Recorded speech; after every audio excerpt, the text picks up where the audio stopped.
Welcome to the Go Flush Yourself podcast with Jared Kirk and Matt Milbauer.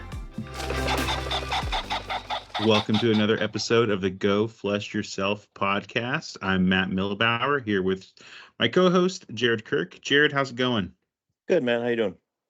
Oh, man, I'm doing pretty good. I can't believe it's already March. Yeah. We're what does that mean? We're 6 months away from like dove season starting. So is that right? Something like March, 7 months? March to September, 3 to 9, Yeah. 6. Yeah. So yeah, like on our way back to hunting season, although I think like snow geese just closed in Washington today or yesterday, something like that. It might have. Yeah. So there was something open for those who wanted to pursue. And I'm just talking about stuff you chase dogs with. There's spring turkey and whatnot as well, but in Washington, not with dogs. Rabbit's still open. Rabbit, I always forget it. Yeah, all those mammalian, I guess mammals that you can chase. I don't think about, but yeah, I'm always chasing birds. But yeah, rabbits open. I mean, coyotes always open. So there's stuff to do if you wanted to get out and chase some things. But yeah, what have you been up to? I guess have you done any hunting like with just rabbits, coyotes, snow geese, or have you been training bones or working anything since kind of the big bird season's closed? No hunting. Been thinking about going after coyotes. Just haven't jumped on it yet. But other than that, been doing some training with bones. Our bird season, or I guess the bird dog training season, doesn't end until the end of March. So we got a little bit of time left for that. Yeah, that's about it. Really, just been going out with bones a couple times. Yeah, doing some just general training kind of stuff. Yeah, for the listeners, Jared and I, we text a lot, especially about our dogs and hunting and shotguns and stuff. But I don't know, I've been really busy. I know you probably have had a lot of stuff going on with the family and whatnot. So we haven't talked too much since the last podcast. But I have seen your post on our Go Flush Yourself social media, and it looked like you kind of got bones out in some thinner cover, kind of trying to work on keeping them close in that kind of cover, which is tough. I only have one dog that stays super close in that cover, and one that does not. So, how did that go, and kind of what's that looking like for you? Once he makes his first trip around the world, he seems to get a little better. If he has an opportunity to run, he takes it. Yeah. I think I'm trying to think what, because we had kind of where I was at was like a kind of a cross. Like on one side of the road was like kind of thick, not thick, but like sagebrushy type stuff. Had a couple draws. The other side was the top of a hill, and it was just kind of like I guess plowed field, I guess for lack of a better term. Right. If I kept him in the spot that was like sagebrushy, we were good. He was staying within 30-ish yards. Still would like him a tad closer. But if I made like an errant throw with the dummy and it went a little further than I would have liked, once he saw open cover, he kind of like messed around in open cover for a little while and then would come back. So we're still working on his distance management. It's not horrible. It's not something that's like I'm super like I guess super upset about. Like I know it's a me thing. It's not a him thing. It's just me just not knowing what I'm doing when it comes to that. We're getting better. But yeah, he's still a work in progress as am I. So, but no, it was a good time. We had fun. I did actually have not this time, but the time before, I actually had Bones jump a rabbit, Nice. which I didn't know how that was gonna go. But he chased it for not as far as I was expected it. He chased it at probably about 5-10 yards, and then I whistled, and he came back. So, Hey, Good. It wasn't too crazy. I was like, I could see him going for a while, but he ran for a little bit and then kind of didn't really care that much after that. So that was kind of interesting. Not what I was expecting. Um, but yeah, I thought that was actually pretty cool. He's getting better on his marks. I've been doing a lot of like blind retrieves and stuff. Um, so he's getting better on his marks. And yeah, we're just still slowly plugging away at it, I guess. I mean, it's not an overnight thing. I know you know that, but like it's one of those things you just keep working on over time, and you see little deficits or areas you want to improve, and you work on those things. And it's one of those things that I don't think it'll be perfect. At least when you're talking about hunting your dog, I think. I mean, it'll never be perfect if you're trialing your dog or testing your dog, but you could achieve an award or a championship where it's like, yeah, that's not perfect, but you have this piece of paper and this ribbon saying Yeah. that it was perfect. But when we're talking about hunting dogs, like it never will be. And I know you again, like, this part of it too, but it's important, I think, for all of us to think about, because when we see a lot of it's the thing we've talked about in the past with like social media is Mm-hmm. we not just in the hunting and the dog world, but in all aspects of our life, we all post things on it that are like the big positive fun things in our life. Like I do it with my family and my personal Yeah. life. I'm like on my Facebook, and it's kind of what you do. You don't post like today was a shitty day. Like Yeah. maybe you do, maybe some people do, but like that's not what people are out there trying to show the world. So it's important to remember that like we see all these accomplishments and great things that people are doing with their dogs and hunting and all this stuff on social media, but like we're all kind of learning this as we go. Like you have Bone, he's your first like spaniel, and you're learning along with him. Like Yeah. on here's how I train, he's learning, and I'm doing the same with my dogs. I know like last week John was talking about this as well. I think he said something about he's like, well, I'm not a good dog trainer. I don't know what I'm doing when it comes to dog training or something like that. And it's like Yeah. we're all just learning and going along, and that's a lot of the fun. I mean, seeing that progression. Like I remember you were talking about during the season, you had that time when Bones like tracked down that rooster pheasant, Yeah. and like that's That was awesome. awesome. Like that's a Yeah. growth, like a milestone. And you're gonna have more of this, so that's Yeah. cool. I think a lot of it comes down to just plain expectations. I think Yeah, that I don't say solves a lot of problems, but at least as long as you're clear with yourself of what your expectations are. Like I don't expect Bones to be perfect, um, because I'm not perfect, far from it. And then especially as a dog trainer, I barely know what I'm doing. I know just about enough to get myself in trouble, probably. And yeah, we'll probably continue to do that kind of stuff where I get myself in trouble. Where I go, that was probably not what I was hoping it was going to happen. But as long as Bones is staying safe, and I can still shoot a couple birds over him, and you know, I think we'll go from there, and I'll just keep plugging away at it and keep trying to improve it every time we get a chance to. yeah, exactly. There's probably gonna be like actual dog trainers who know what they're doing, or more experienced Oh yeah. handlers than you are out there. When I say this, they're gonna like cringe, but it's like the dogs really do learn a lot from experience. Like if you have a well-bred dog and they have the right, like I'll say good enough DNA, just for Hmm. the lack of a better term, but like if you have that and they know to look for birds and they have an interest in that and they're looking for scent and they want to flush and all these things, Yeah. like they learn from experience so much, especially flushing breeds. Like they want to please you. Like it might not always seem that way when they're acting like little jerks, but like in Yeah. the end, they want to please you. And whenever they're doing something, they're doing it because it was reinforced by you, whether you know it or not, right? So Yeah. when it's hunting, usually it's like a lot. I think a lot of the things out there, and it's something I think about a lot in the field is what am I doing right now to reinforce? If I see something good for my dog, like how am I reinforcing this? I mean, sometimes it's as simple as like, hey, good girl, good girl.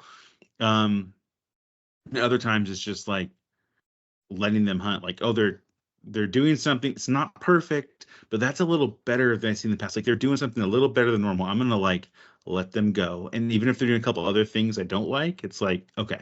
And I do this walking around the neighborhood, like just on a leash, like just out for an evening walk with the Hmm. dogs. Like when they're kind of scenting, like there's so in my neighborhood, there's like these paths and there's like cover essentially on both sides. And there's Yeah. often rabbits, there's quail, there's doves, sometimes there's nesting ducks, there's cats, there's all sorts of stuff in that cover alongside the trail in my neighborhood. Right. And when they get on a scent, like I'm no longer working on like heel, let's walk like a normal um like a dog in a neighborhood on a leash should. When they're pulling my arm off and like trying to flush something out of these bushes, they're young enough where I'm like, okay, I'm not gonna like put something negative in your head on you doing this, even though, yeah, we shouldn't be doing this in the neighborhood. You should be acting as polite as possible and walking Mm-hmm. at heel as much as they possibly can. Like today, I was out on a walk with both dogs, and they both start getting like birdie, essentially, as we'd call it in the field, running up Mm-hmm. this cover, and they're pulling my arm off, and the family's with me, and they're walking kind of behind me, and they quote unquote flushed out a cat, right? Just a neighborhood orange Right. cat came screaming out of this bush, and they were pretty happy with themselves. And it's like, okay, that's not good in the neighborhood, and that's something I need to keep working on. That they understand the difference, but at the same time, like that's the behavior I want in the field. So do I really want to scold that? You know, and Right. it's kind of a there's no it's kind of a gray area. There's no right or wrong answer, but it's something I'm always thinking about. Like, where can I build up the Yeah. positive things, and where can I try to teach them like don't do those things anymore? Manners and all that stuff. Yeah, like I guess Yeah. that's the training I've been doing since the season's been off. I have not been out in the field really taking advantage of the bird dog training season. I just have not had time with my family and personal schedule's just been pretty crazy, Yeah. um, especially on the weekends and the evenings and during work, the whole thing. But I've been taking the dogs on a lot of walks. Now the weather's getting a little nicer, and I took Sophie. So Sophie, she is very timid around people and dogs she doesn't know, Uh-huh. environment she doesn't know. When she's hunting, you wouldn't know because she just goes face first into a briar patch, Right. like all of those, just can't won't stop herself. Like takes the plunge in those things. But when we're out like in public, like at a brewery or out on a walk, like she gets so afraid of people and other dogs, she starts to like pee sometimes, like which sucks if you're inside. Mm-hmm. So I'm really inside. I'm always very careful. If someone goes to my house and I'm like, I'm gonna put Sophie in a crate until she kind of gets acquainted with them being this person's in our house, and then she's usually fine. So like I took her, we went as the family and some of my son's castmates for his play he's rehearsing right now, went around town kind of like putting out asking businesses to hang like flyers in their windows to advertise their play. Mm-hmm. And I knew that like I want to go and we'll just be outside. It's a nice day on a Saturday. And I'm like, I'm going to bring Sophie, but on a leash. We'll be outside the whole time. I'm not going to bring her to stores. The kids will be in and out of stores as they go, and I'll just kind of walk along. Where I Mm-hmm. know there's going to be a lot of people, there's going to be other dogs. And then at first she was kind of freaking out, but dogs kept approaching. We passed the dogs that approach her, and at first she freaked out. I think the first time she peed a little. Then after that, it was just like, oh yeah, just another dog. So I'm like, yeah, this is just like as important in a lot of ways as like getting her out in the field, or any dog out in the field, to go Mm-hmm. work on that. Like I have to reinforce this behaviors as well, because we run across situations in the field too where there's other dogs, and I can't have her Yeah. just like losing her mind and causing a problem. Or Bridget's the exact opposite. She wants to run up and say hi to everyone with a smile on her face. But like all those manners kinds of things are important. So um with a lack of time and able to go out and do things in the field, I've been working on that the past since the snow melted. We had a random kind of snowstorm a week or two ago, whatever that was. Mm-hmm. But we've been out a lot, and I've been trying to get her out all the time to socialize her more, because the situation she came from, I think she just was living in a place. Because like for listeners don't remember or recall from or listen to earlier episodes, I got her as like a 2-year-old adult. I think she was just living kind of on a ranch, just not around a lot of people and other dogs, just around her like other spaniel family, essentially, and the family she lived with. So living in a suburban area is kind of different for her. So that's Yeah. what I've been Mm-hmm. working on. Not very upland related, but also kind of upland related, because you got to live with their dogs.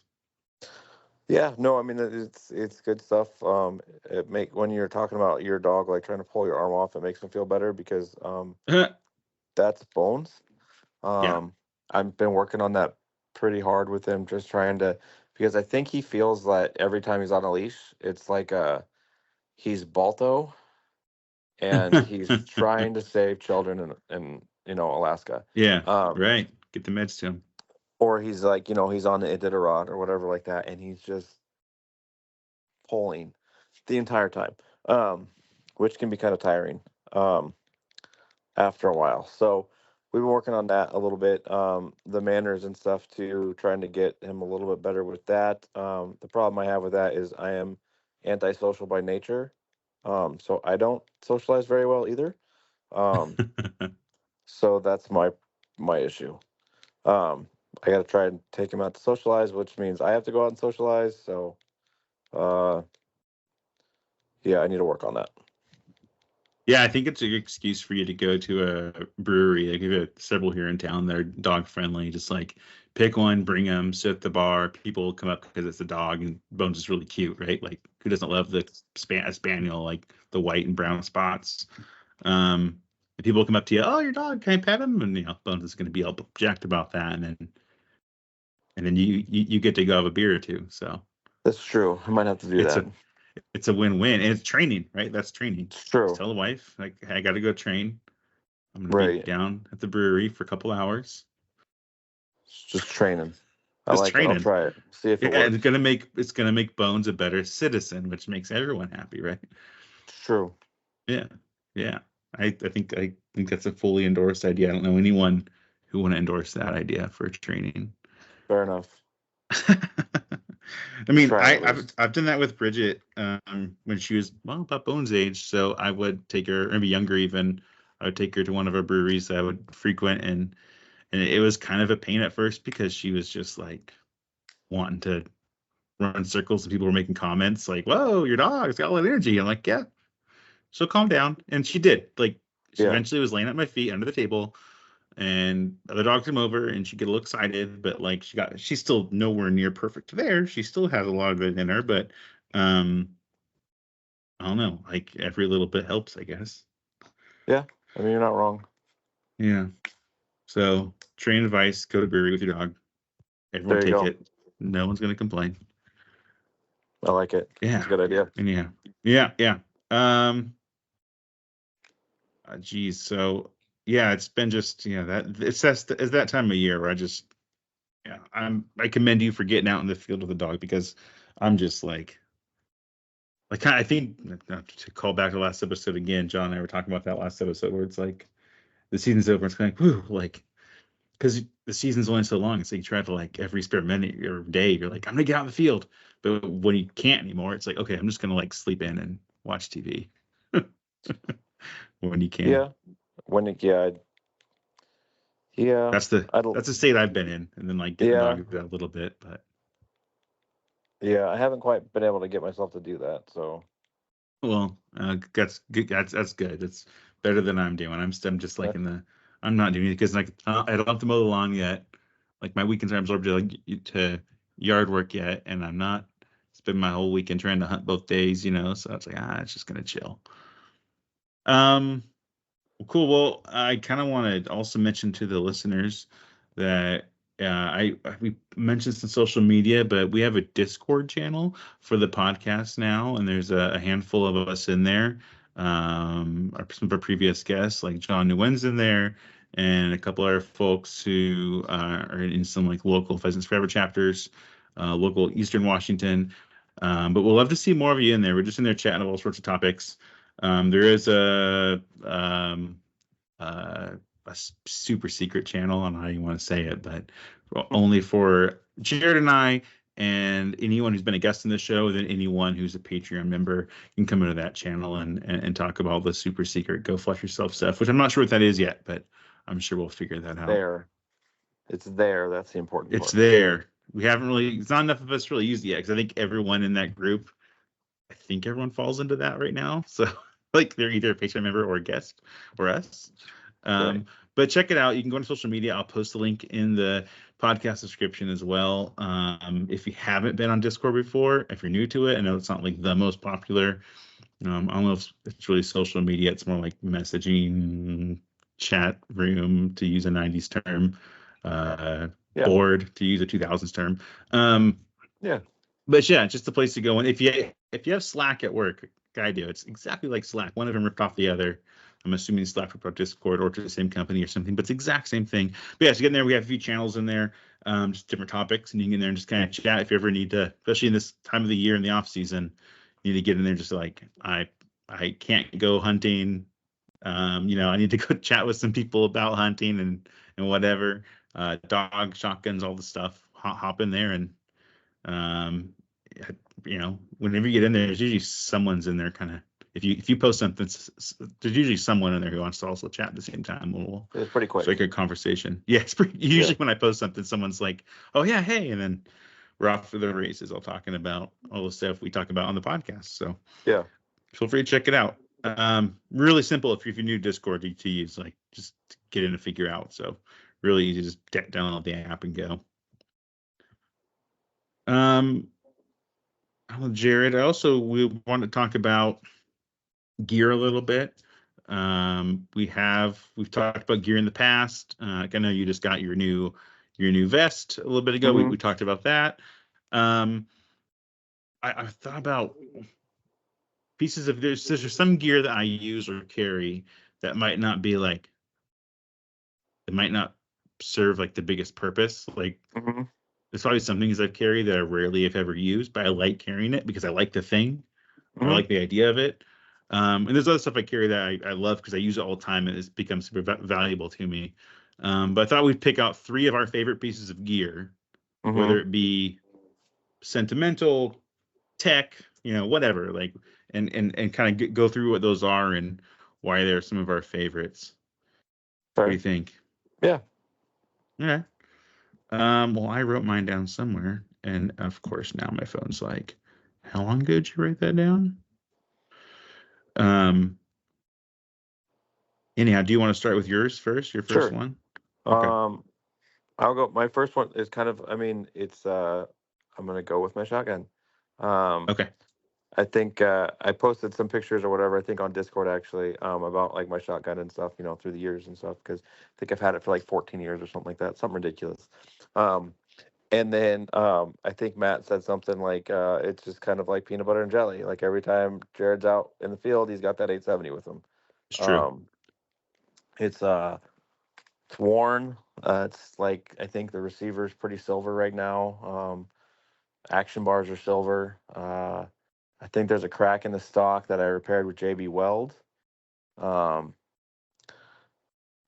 Yeah, and it's but that's every time I thought about a new shotgun, like I have kind of like just a feeling of not like a bad feeling, but just like a why, I guess. Like what does it do that my 870 doesn't do? And clearly I haven't found anything yet because I still have the 870 outside the 1148 that I bought because it was a good price and it was like a project gun. But even then, I think I only took it out a handful of times. That's, I think out of every gun I've owned or own, I think that has logged more time in more different states,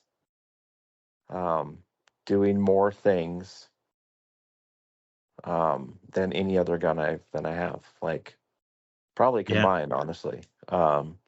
Shot more things. Yeah, it's just like that's like when I think of hunting, like when I think of bird hunting and stuff like that, it's just that 870. So I think that's going to be like, regardless of if I get anything else, like that shotgun's going to spend time in the field every year. Yeah. Just because I think, like you said, it's just that's, I don't know. That just feels right to me, I guess. It feels, hunting with you for the past, almost 2 decades, like it's it's yeah. If you don't have that guy in your hands, like, am I really hunting with Jared? Like, Yeah. you know what I mean? Is this the full Jared experience if he doesn't have his 870 with him? I think we went coyote hunting one time together. I think the one time we ever went coyote hunting together, and I think I had Okay. my 870. Yeah, probably. I think I had mine too at the time when I still had it. Yeah. Yeah. Yeah, I remember Yeah. that. Um, We did not get a coyote, but we yeah. did not. No. But it was a Um, fun time. it was a fun time. Um, trying to think. I Well, think. I can give you my next piece of gear if you're done with your 870, or I can give you Yeah. my Go. first one. We can go back and Yeah. forth. Okay. Yeah. All right. So I'll start off with like the one I have in my three here. That's the most useful. Is this true? The most useful? I don't know if it's most useful, but it's like the most techiest one, and it's probably my newest one as well. Um, and that's my Garmin Alpha 10. So having flushing dogs, you don't need all of the needs not the right word. You don't need as much the super techy like Garmin GPS units with a map on them because your dogs should be really close, right? And if they're getting out of range, like you're giving them full attention because you're like, get your butt back in range. Or obviously pointy dogs, you want them out of what a flushing dog range would be, so you need to keep an eye with your Garmin. But having these spaniels and them being kind of young, um, it can make you nervous when they get a little bit when you can't see them, right? And that could be because the cover's thick, or they go behind a clump of bushes, and you're like, where are they going? Should I call them back, or are they running after a rabbit that they saw and now they're 300 yards away? And having this little Garmin Alpha 10, which for those who don't know, it doesn't have the full color map screen on it. It's smaller. Smaller. It hangs on my left shoulder, or kind of on my left side of my chest on my vest. Just clips on there. Um, and it just gives me the direction of the dog in yards, right? So just I can look at it and I can scroll through their collars really easily with this. It's a pretty simple little device, and I can see, okay, so if he's that way 15 yards and Bridges that way 20 yards, perfect. I can't see them; they're in just thick cover or behind bushes or rocks or something that's keeping me from seeing them, but they're right there. I can let them keep hunting. And then also when all of a sudden, usually it's Sophie, actually almost every time it's Sophie, she's chasing a hen that flushed or something, and she's barking. It was opening day, she was running under it, barking at her. And I was that time worried about her having some heat stress because she was showing some signs of it. And I kind of called off my part of the hunt early and was getting her back and giving her water. And then she just takes off after this hen. Anyhow, when she takes after a bird, I can kind of watch, okay, she's 50 yards, she's 70 yards. All right. And then I start calling her back, like she's not coming back on her own right away. And then I can start whistling her back from there. But this has just been a great device just for like kind of my own like mental security around knowing the dogs are in range and okay even when I can't see them, or they're not in range and okay. And then also there's some training functions on it which I've used as well. And that, like when we're walking in the neighborhood, you usually put usually it's Bridget pulling my arm like crazy. Sophie walks pretty well most of the time. I use the Garmin training collar with this as well. It's not like the perfect training device for that. That would probably, I think it's the Garmin 550 Pro Plus, I think. Anyhow, it's kind of like the opposite of this. It's more of like it shows a direction it's more like train heavy and then like GPS light, whereas this is the opposite. Mm-hmm. But I can use those training features as well as needed, although it's not like it's a little clunky, but I don't use them that much. But on a walk, I have the Alpha 10 in my hand, have that on her neck, have it to vibrate, and just help keep her in range. When she starts pulling, give it a little like vibrate sensation, and then she's, oh yeah, I forgot you come back. And since that, Bridget's also learned that if she's in the house and we have people over, I can put that Garmin collar on her neck, and she's like, dang it, I got boundaries now, I got to be good. And she tones down her behavior a little bit because she knows like Dad's got control of me no matter where I go. Like if I start going crazy and run laps around the house, we have company over, she's going to get that vibrate on her neck, and she doesn't like it. So Garmin Alpha 10, that's my first piece of gear, one of my top three favorites. My newest piece, my most techie piece that I'm going to list in this one, But I really like it a lot, and I'm kind of a tech. I really like tech, so it's fun mixing that with the upland bird hunting world. Yeah, What, I gotta look what at you getting a collar. I've been thinking about that a little bit here and there, and I think I've you been can actually find looking used at that one. ones from Yeah, like a few of the providers on the internet. They have used ones listed, and that's what I bought. I bought the minis as well. Well, two, no, all three of I have three collars because I have two dogs. That makes sense. But right. yeah, I bought the I don't remember. They're the smaller size ones that Garmin makes. The new ones they make, there's only one size and it's kind of smaller anyhow, so you don't need to worry Hmm. about it. But I think I got all but one of mine used from those websites, and they've all been great. I think they like kind of refurbish them lightly as well and let you pick a collar out and stuff color wise. So yeah, no, I suggest it.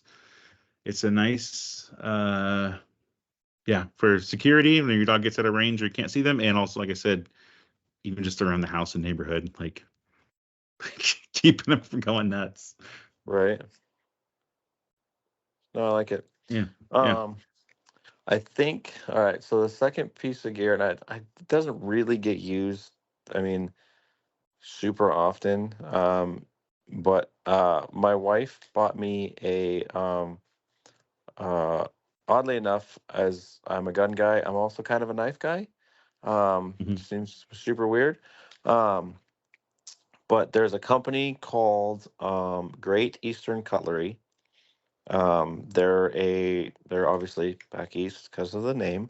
But anyways, they make knives, mostly folders. They do a lot of folders, customy, I guess, kind of folders.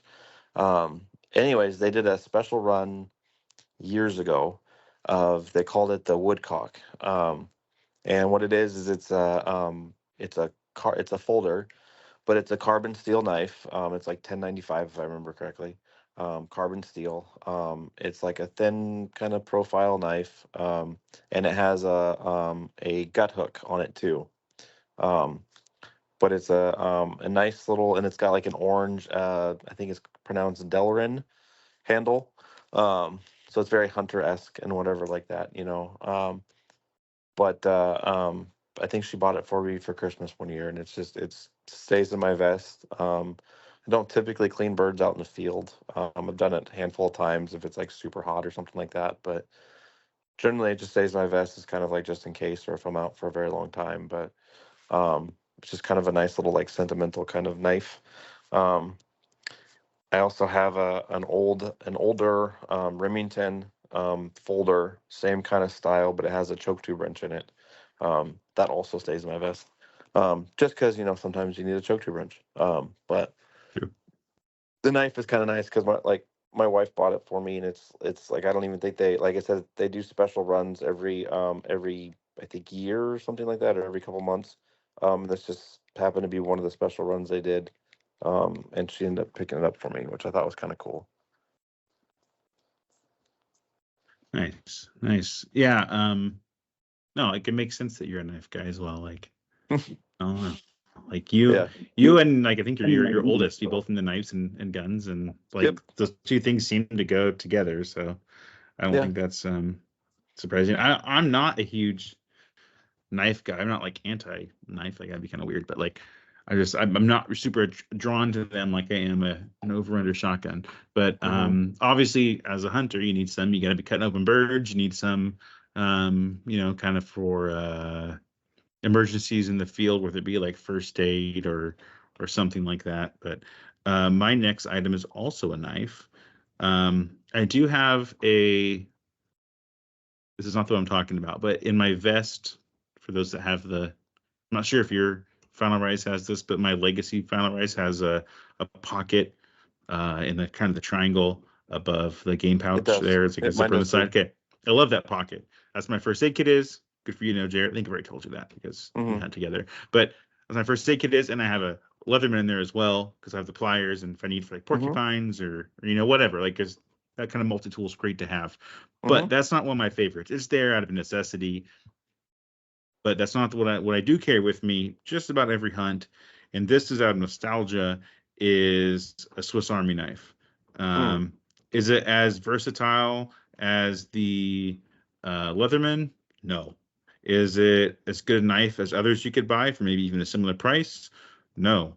But I think it goes back to my dad always had a Swiss Army knife in his pocket, a Mm-hmm. red one, like the one I have in my hands Mm-hmm. right now. Um, and it's the larger full body size, not one of the little mini ones. I Mm-hmm. probably should look up like which one is it? Like, which one did I buy? I could probably find that on my email somewhere. But um, it's one of the thinner ones. Only has like the big blade, and I think a bottle opener, and like the Phillips screwdriver, and the regular screwdriver, and like maybe the smaller blade as well.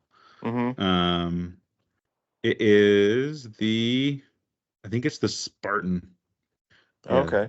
the Spartan pocket knife or whatever that is of the Swiss Army knives. But so it's pretty basic. I have a bigger one too, like just in my truck with like a bunch of stuff in it because just a red Swiss Army knife gives me good feelings. Probably Mm-hmm. once again because of my dad carrying one all the time as a kid, which that kind of stuff can get in your head and stick with you. Probably the same reason I have a Ford truck. But yeah, I love carrying this in my pocket. It's just a good feeling. A folded up Swiss Army knife in your hands, just like, I don't know, it feels good. It looks good. The ergonomics of it, well, not perfect. There's better ergonomics out there, but this one just feels right. Um, it's got the toothpick and tweezers too. And the toothpick I found, I don't use it as a toothpick. It actually is really good at cleaning out that slot at the bottom of your iPhone where you charge, like the Mm-hmm. I don't have a USB-C one. I have a little older one, but it has the lightning. Like when that gets like full of like lint or whatever from being in your pocket, and it won't work like on your CarPlay anymore when you plug it in, or like on you're trying to charge it. That little toothpick cleans it out really well. It might not be good for it, I don't know, but I've been doing it for a long time and it seems to work. That's what the toothpick on my Swiss Army knife is used for. But yeah, it's always I don't think I've ever used it in the field for anything. Like I don't think I've ever needed. I've used it more like out with the family and someone's like, "Oh, do you have a knife to cut this open?" I'm like, "Oh yeah, I have my Swiss Army knife." Um, or at Christmas time when people are opening presents, and I'm like, "Oh yeah, I have my Swiss Army knife." Yeah. But yeah, that's what I carry. I like carrying all the time. I enjoy it. Not super useful. There's literally a better tool in my vest that can do everything this doesn't better. But I don't care. I like carrying it. It makes me happy. So that's my second favorite, or not my in no particular order. My next favorite thing to or piece of gear for upland hunting. Fair enough. I mean, if it makes you feel better, I also carry a Swiss Army knife with me everywhere. So, um, Sweet. yeah, um, because they're awesome. I don't see why you wouldn't carry one. They are My awesome. wife, my wife bought me this one too. Actually, now that I think about it, um, maybe my wife is secretly a knife person. Because she keeps buying me Uh, knives. she, she just knows you really well. That could be it too. Yeah, I don't think she's secretly a night person. That's fair. That's probably fair. Yeah, that's fair. All right. I guess my third thing is gonna be my newest thing, and that's the Final Raise vest. Um, Yeah, it's something I've been wanting for a while. Um, and I actually bought and I already know that this is where it's gonna go because it's who I am as a person. I've already bought two of the accessories for it. I now have the side pockets. Um, nice. because I love organization. And this helps me organize my stuff more. Um, I will probably end up buying the sidearm holster whenever that's available because it's been out of stock forever, and I think the back pouch too, just because I like to organize. Not that it needs it, but I like organization and stuff like that. Um, but granted, I haven't hunted with it. That's not true. I have hunted with it once. Um, haven't shot any birds with it yet. But when I go out training, that's what I take with me, just to get a feel for it and stuff like that. And like, Nice. uh, so far, it's like I said, it's super comfortable. I get what the hype is about. I think sometimes like stuff, especially now with like social media and stuff like that, sometimes the hype is uh, more than it needs to be, I guess, or more than the hype isn't real, It's I hype. guess.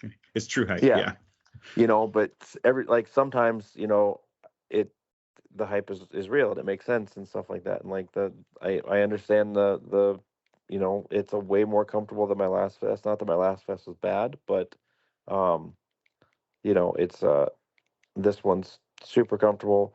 I like it's just very easy to wear and stuff like that. Like my old one had the backpack type straps on it. Um, and so they're like thicker. And this one, obviously, they designed it so it wasn't thicker because it helps with your shoulder, like mounting a gun Yeah. and stuff like that, and it makes sense. And I have noticed that and stuff like that.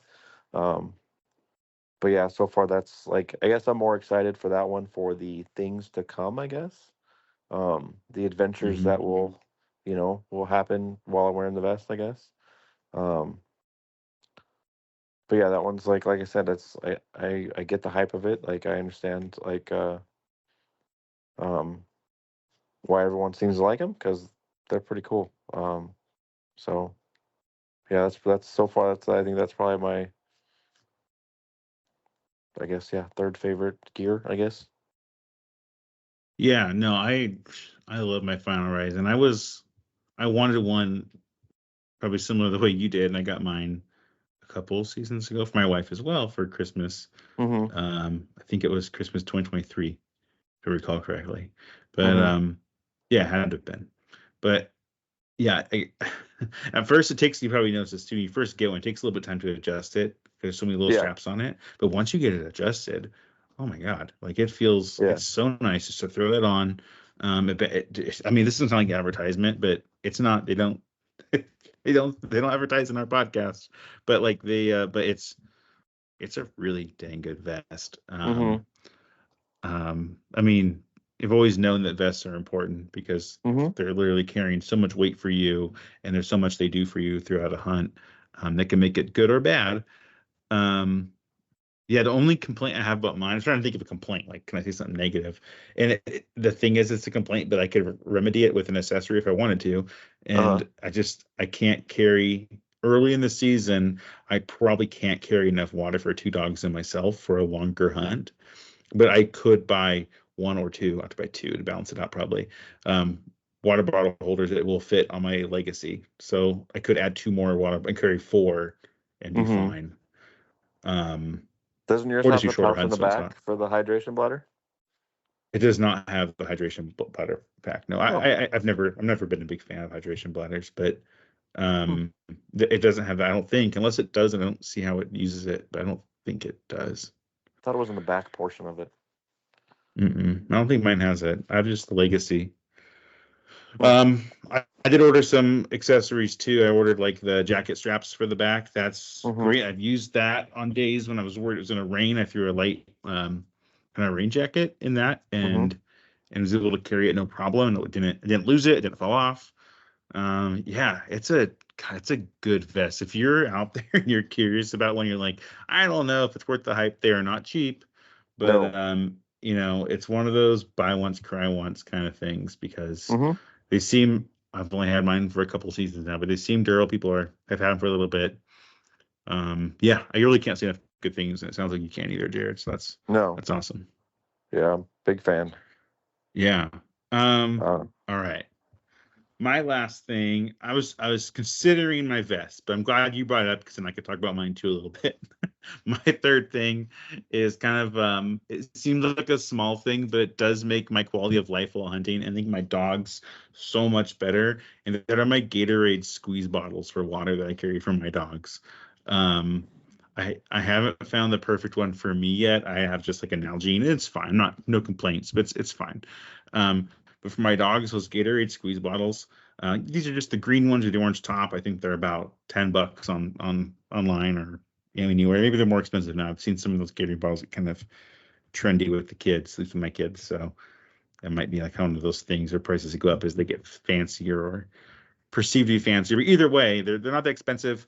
They hold like 32 ounces of water, so I can carry 64 ounces for the dogs right there. That's without carrying for me. So usually I carry one, and then water for me on their side. Um, but early on with my dogs, I get them very used to just drinking straight out of the squeeze bottle. Just so whenever they're thirsty, I can pull it out. I have it on my opposite gun side, so I can just stop, give them water, put it right back away. It's really quick. They get water really fast, and they hold a lot of water for the size they are. So, and they don't spill. They don't have a cap, nothing to screw or unscrew or flip open or anything like that. They just work really well. So kind of a weird, like small one, but like when I'm really thinking about what gear do I carry with me that like I really like to have, it makes my hunt better. Um, it's really that's got to be up there. So I made that my third one. Very nice. Yeah. Yeah. Anyhow, so man, if see, I'm trying to think with the vest. If I wonder if we get too heavy if I had four water bottles on it. Probably not. Probably not that bad. No, I've done it Wouldn't be that bad. Yeah, it with wouldn't be I've that done it bad. with my other vest. Um, it's not. Yeah, I used to. Yeah, my old game hide, like your kind of traditional vest, full vest, like not a Yeah. strap vest. I used to carry a ton of water, and a lot of it would be like in the game bag. I did that too, where I took like just a disposable bottle of water and threw it in my game bag and would like refill whatever I needed with Yeah. that. That's not a big deal. So until you start No. shooting birds, you got to dig for your water under your birds. I guess that's not a bad problem to have, but No. Gets a little gross well, though. does get a little gross in that game bag. Yeah, it can. Yeah. Well, cool, Jared. What you got? Anything else coming up here soon that you're excited about, dog wise, shotgun wise, or anything else? No. I'm gonna start probably once the weather starts to not be or warms up a little bit more. I'll probably start going hit the clay field a little bit. Yeah, Just to stay up on that. I picked up a case of shells a little bit ago. cool. Just to at least kind of like start me off. And the whatever, so I can start shooting and stuff like that some more. I got to pick up some 20 gauge, um, because I want to shoot my 20 gauge more. I got to get the recoil pad fitted for that. But it's on my to do list. It's like a youth model, right? Your 20 gauge. No, Is I it? do have a youth model. What am I Um, thinking of? I do. I don't know if you ever saw. No, you might have. I have a full size 20 gauge 870 as well. Um, Okay, of I just need to put a different recoil pad on it. Don't really need to, but I want to. course. So Yeah. I like the one I put on my 1148. So that's why I got the same kind. Um, and so I just figured I wanted to get that refitted and stuff, and then I'll get some 20 gauge ammo and go shoot the 20 gauge and the 12 gauge. Um, I think I got another weekend or so of trying to take bones out before maybe 2 weekends. I think based on my work schedule, being able to take bones Mm. out here and there for just some little bird runs Yep. while the season's open. And then trying to think, that's upland wise. That's really about it.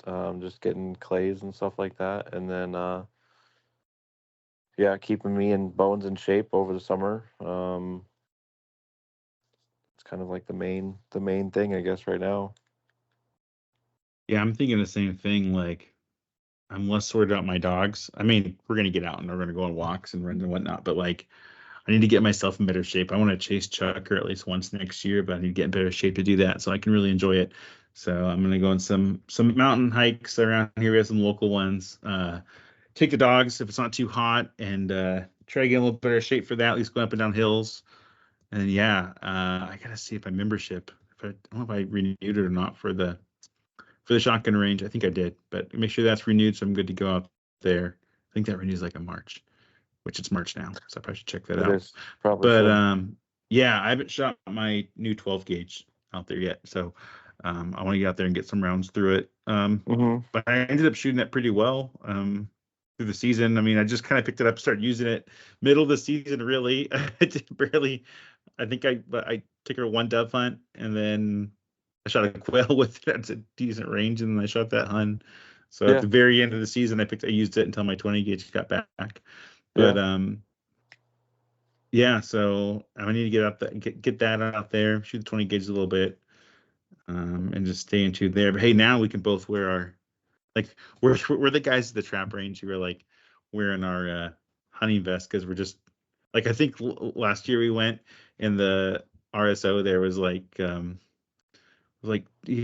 after we got done he told you like you can do better if you like pre-mount your gun. You're like I'm not because I'm practicing for hunting. yeah, It's like I'm not here to shoot a perfect round. I'm just trying to, keep my skills kind of going throughout the off season. Yeah, I do remember that actually. And I might fundamentals wise, it probably makes sense to actually like shoot pre-mounted. And I might do that just to get make sure my fundamentals are correct and stuff like that. Yeah. I mean, But there's different things you go out there for. yeah, but I'll probably start doing those just going some backyard clays too, I guess, with the hand thrower, just because I think you can kind of better simulate actual bird kind of stuff. Because I mean, at least with us, it's usually just birds are usually just going away from us, typically. Right. Yeah. Um, That's why I like the trap range, because I yeah, mean, that feels like it. There's not a lot of crossers when you're hunting with fleshers or, yeah, if you're not waterfowl hunting. yeah. Um, but yeah, I think we also need to, once it gets a little warmer, probably go pattern our shotguns too. Get that done. Gonna have to figure out. I was kind of thinking about buying some more bismuth this year, but I think I might not do that based on how much prices are supposed to go up here in the next little bit. So, Oh, really? I think if I remember correctly, Boss was talking 40% higher. Oh my God, I should sell mine and Uh, make some money. yeah, that's what I think. That's what they said that they're predicting. I don't know if that's Oh across the my board from gosh. all bismuth. I do have a couple boxes of the Kent stuff, of number fives. Um, I was gonna try and debate on getting some TSS for turkeys this year again. I still have some, um, but we'll see what the TSS is already stupid expensive anyways. Um, so we'll see. I'll make a But deal with you, Jared, what's that? because I have a bunch of Boss I bought. Not a bunch, but I have some. I'm not going to use Mm-hmm. it because I'm that person. Sure. Because it'd be too much work to figure out the new choke and pattern. I'm just going to shoot what I know. If you want one of my boxes of Boss, just buy me an equivalent 20 or 12 gauge box of Kent Fast Steel, and I'll give you a box of Boss for it. Okay, I think we could probably make some more. Aren't you gonna pattern your gun with me? Yeah, I will. I'm not gonna. I mean, I might shoot the Boss just to see how crappy it looks out of, because obviously it's doing something not right with the chokes I'm using. So, I mean, time will tell if I actually pattern my gun. I will want to. We'll see if I make it out there with you to do it. That's going to be. We'll True. see. We'll announce in the podcast. Matt actually went out and patterned his gun or That's didn't. true. But I know right now when I throw in Kent Fast Steel and that 20 gauge or the 12 gauge, I'm hitting stuff and I'm not True. complaining. And it's currently all instinctive, and I really don't want to mess with it. And if Yeah. I have that psychological feeling of if I go pattern it and I go, oh, it's a little high, it's gonna mess with me in the field. Well, see, what you gotta do is you gotta go early enough in the season that you forget about it. You just know. I'm not gonna forget. That's gonna lock in. It's gonna lock in. Fair It's enough. gonna be. I'm gonna get the yips. It's gonna be. So that's what I'm worried about. Do I want to know? If it works and I'm happy, do I want to know? I know right now, for whatever reason, Boss is not working with me. Could I fix that and then make it better than my Fast Steel? Yes, I probably could. Do I want to? I don't know. You don't want to get some aftermarket chokes or whatever like that? No, not really. Oh, fair enough. I have aftermarket chokes, so. I mean, do I want to? Yeah. Would I rather spend the money on something else? Yeah.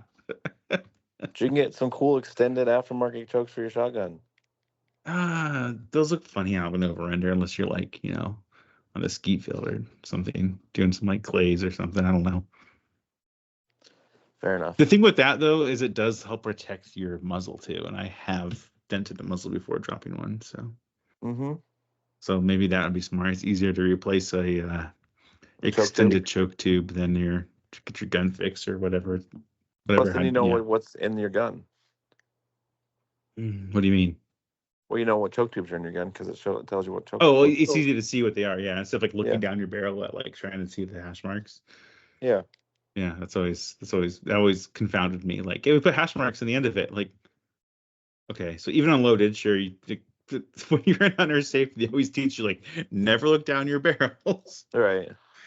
So it's always a Yeah. little conflicting in my head because a lot of that stuff in gun safety, I think my dad pounded out in my head too when I was a kid. Like, it's not leaving my head anytime soon.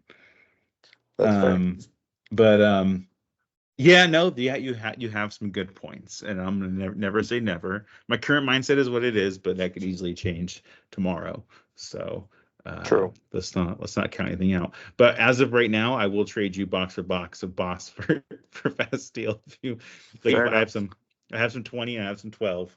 So if you really want some, it's only 20 in a box, and Fast Steel is 25. I know still the Boss is more expensive regardless. Yeah, That we'll sounds like work it's something going out. up. Okay, we'll work something out off there. Sounds good. Cool. Well, do you have anything else for I almost said for the good of the order, like Pheasants Forever. Do you have anything else Nope. for the podcast? No, I think we're good. Yeah, I think that's all I have too for me. Yeah, slow part of the year for most folks, Mhm. and especially me when it comes up on stuff. But yeah, kind of the beauty, I guess, is we get to hang out with our dogs all the time. So like that part of it never goes away. It's not like when you put your True. shotgun away, you don't see it for a while. True. For better or worse, you got the dogs with you. Yeah, right. All right. Well, thanks everyone for listening to another episode of Go Flush Yourself. Check us out on social media. We're on Facebook, Instagram. We're most active on those. And then also go. You can check out our here's what I'm trying to say here. Our new Discord server. Gosh, can't even get the words right in my head. Check out our new Discord server. Like it's been fun chatting there so far. Just talking about all sorts of stuff. So the more people, the merrier in there talk about it. And please consider supporting us on Patreon. It's only a $2 a month subscription. The only benefit right now is that special channel in the Discord, which we really haven't been using yet, but we can use it. And then if you are a Patreon member, or even if you're thinking about being one, shoot us a message on kind of some perks you'd like to see out of that membership. Maybe we can make some tiers or do some different things, but we're open to any suggestions that you all have. Not everything is doable, but we'll definitely listen to you and see what's out there. And then also you can shoot us an email. We get a lot of you listeners like to email us after I say something stupid or Jared asks a question. You shoot us an email and say, no, you actually can't fly drones while you hunt or whatever. And that feedback is, I really love it. I love seeing those emails come in and see what y'all say and chat back and forth. You can message us on Facebook, Instagram, whatever as well. All right. We good, Jerry? Anything else going on? Nope, I think that's about it. All right. With that, thanks everyone for listening. Have a good week. We'll chat with you all later.